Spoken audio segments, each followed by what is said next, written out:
Ką matau, vartus dar gali pataikyti, nors keliai trašką. Pažiūrėsim, kaip seksis spėlioti Orakulo B3 žaidime Premier lygos rezultatus.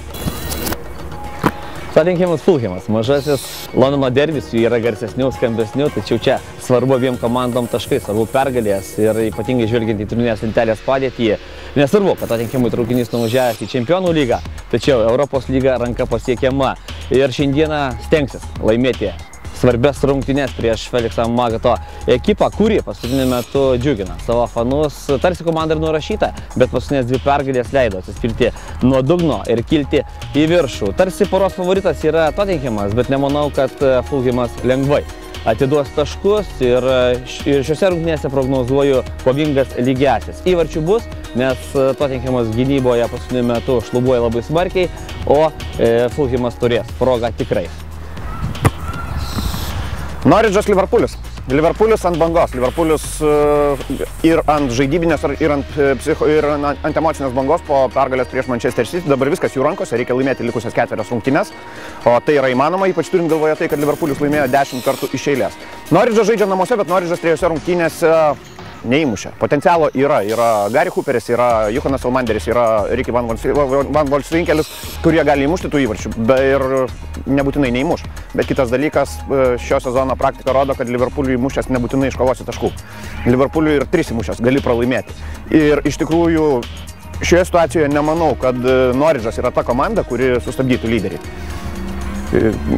Tokių šou gali būti vėliau. Manau, kad jų gali būti vėliau, o čia nepaisant to, kad Norwichui taškai irgi labai svarbus, kovojant dėl išlikimo.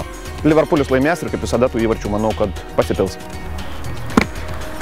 Liverpoolio Evertonas Manchester United. Pernai, ar prisiminus dar keletą sezonų atgal, niekas nesitikėtų turbūt labai rimtų rungtynių. Dabar žvelgiant į turnyrinę lentelę ir įvertinus tai, ką demonstruoja paskutiniu metu Roberto Martinez auklėtiniai, ir jisai tiesiog spindi, ir jisai tiesiog žavi savo pergalėmis, savo mušamais įvarčiais, ko anksčiau nebuvo. Taigi ir šiose rungtynėse manau, kad Davido Moyeso ekipai bus sunkoka. Bus tikrai sunku, ne ką, galbūt lengviau negu matėme Allianz arenoje. Ten nuo euforijos iki nevilties 19 minučių, kurios, manau, paliko labai gilų randą ekipos psichologijoje. Ir čia Evertonas turi pranašumą, turi privalumą. Ir tie įvarčiai mušami su skambesiu, manau, palies ir Davidą De Gea. Taigi Evertono pergalė su 1,5 įvarčio persvara.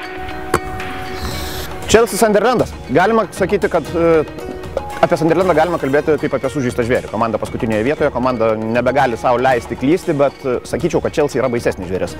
Ypač žaidžiant Stamford Bridge. Jose Mourinho sako, kad jo komandai aukso nereikia.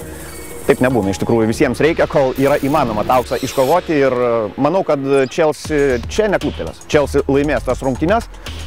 Pragmatiškai Mourinho stiliumi, be didelio įvarčių fejerverko ir manau, kad tai bus Chelsea pergalė nerezultatyviose rungtynėse. Na ką, Nerijau, kaip galvoji apie mano tas drąsias prognozes? Savaitgalis atsakys į šį klausimą. Mes prognozuojame, žmonės žaidžia Orakulo B3 žaidime, o iš tikrųjų į visus klausimus atsako pats futbolas.